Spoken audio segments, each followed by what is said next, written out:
Arrête de limiter Dieu.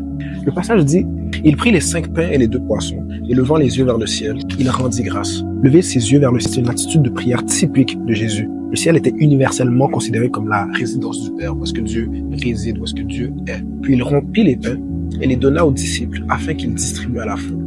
Il partagea aussi les 2 poissons entre tous. Tous mangèrent et furent rassasiés. Ceux qui avaient mangé les pains étaient de 5000 hommes. Cette estimation chiffrée n'incluait pas les femmes et les enfants. Pendant les repas, les femmes et les enfants étaient traditionnellement installés à l'écart des hommes. En prenant tout le monde en compte, on devait atteindre le chiffre de 20 000. Des fois, on se prive de nos propres bénédictions parce qu'on pense que Dieu doit se limiter dans nos propres circonstances. Mais on sert un Dieu qui est hors de notre temps, qui est hors temporel, hors des circonstances, hors de l'espace-temps dans lequel on est. On demande les bénédictions à Dieu. On pense déjà dans notre tête et dans notre esprit qu'il ne va pas pouvoir le faire.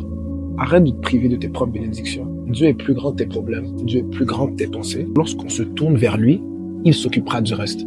Enlève le couvercle du bocal dont tu as mes yeux. Pensez différemment. Arrête de limiter Dieu.